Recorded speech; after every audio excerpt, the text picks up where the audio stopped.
from ABC News. This is World News Tonight with Elizabeth Vargas and Bob Woodruff. Good evening from Jerusalem. We begin tonight with a sea change in the Middle East. Hamas, the militant Islamic group that calls for the destruction of Israel, has won the Palestinian parliamentary elections in a landslide. Out of 132 seats, Hamas took 76, compared to 43 for Fatah, the party of Yasser Arafat, which has ruled Palestinian politics for 4 decades. Fatah's prime minister and cabinet immediately resigned. President Bush said he will not deal with Hamas until it recognizes Israel's right to exist. But no one doubts Hamas was elected fairly and freely in a part of the world where it doesn't happen very often. Across the West Bank in Gaza today, the green flags of Hamas flowed through the city streets.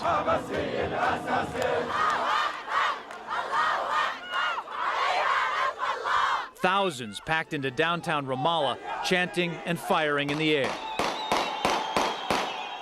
Outside the Palestinian parliament, there was violence. Supporters of Fatah, stunned by their defeat, moved in with stones and fists after someone raised a Hamas flag over the building.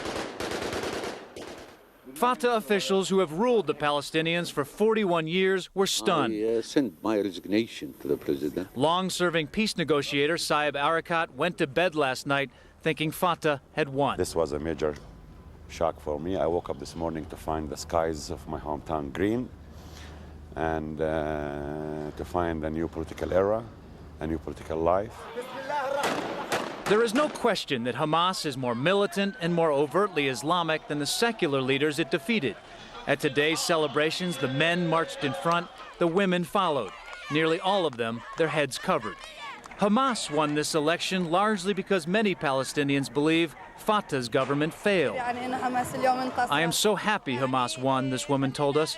We tried Fatah, and they just didn't get the job done. Fatah did little to end the Israeli occupation or lift its people out of poverty. But Hamas, through its military wing, has led the fight against Israel, and through its charities, provided free schooling, medicine, and food. Palestinians are desperate for change. We tried Fatah for 10 years and nothing happened in this country. The Israeli government said today it would not negotiate with Hamas. Hardliner Benjamin Netanyahu, who is running for prime minister again, seized the political moment to sound this alarm. In front of our eyes is being created Hamastan, he said, worse than Iran and in the image of the Taliban. In downtown Jerusalem, the concern was more measured. I don't know what will happen now with the terror organization leading the Palestinian Authority. It doesn't seem good. But tonight, the question of good and bad ultimately depends on what Hamas does with its power. It has been swept in by a clean election on a wave of popularity and by people who have grown tired of infighting and corruption. The expectations and the stakes here are very high.